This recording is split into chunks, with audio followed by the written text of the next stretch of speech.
Over the weekend, Russian opposition groups launched protests over Russia to protest state corruption.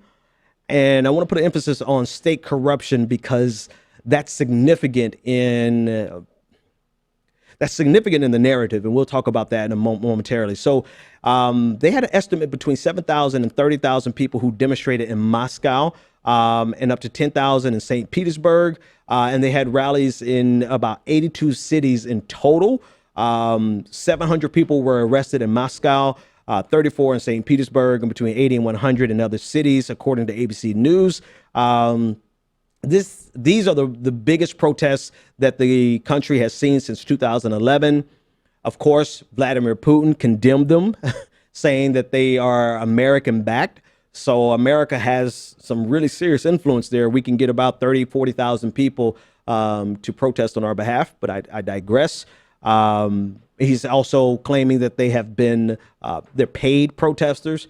In a lot of ways, he's mobilizing the language of Donald Trump, suggesting that they're fake protesters, suggesting that they're just paid, not just paid, but that they're backed by another country, that they're not loyal, they're not, So this is kind of the language that Donald Trump uses to minimize the effectiveness of the protests that we see here in the United States.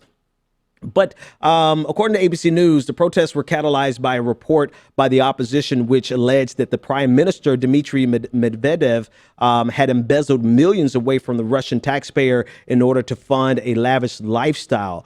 The Kremlin, of course, dismisses the allegations, but this seems to be the impetus behind the protest. This actually gives the protesters some room to not have the level of crackdown that you could expect to come from the Russian government as of yet, right? One, because they're not expressly asking for political change. They're not asking for the Putin regime to be replaced. They're not asking for really much except for a less corrupt government. Now, Putin has already come out against it, but it's really interesting that I really believe the crackdown would be much more severe if they were asking for the Putin regime to step down.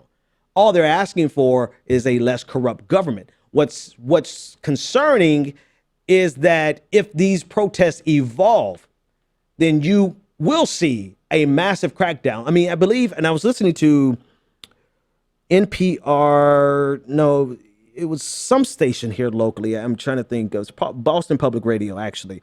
It's a part of the NPR family. But they were discussing the laws there, which have been loosened with regard to protests, because now you can be arrested simply for attending the protest, right? So it's not just the draconian laws that they already have on the books, which means organizers could be arrested, leaders could be arrested, but now just people who attend in the first place can be arrested. So there's a lot of room there for these 30, 40,000 people to actually be arrested and serve a significant amount of time, because it is not necessarily legal for them to protest in this manner. Out of 30, 40,000 people, 700 people arrested, that's a lot of people. I really feel like it would be a lot more if they were calling for express regime change. So this will be interesting to see how this plays out, how Russia, particularly Vladimir Putin, responds to this in the long run.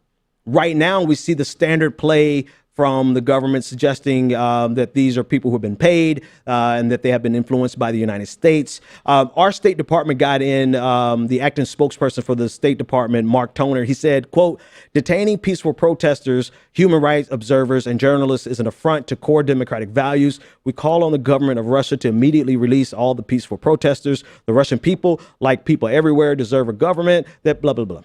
You get it. You get the language. I want to see where this goes from here.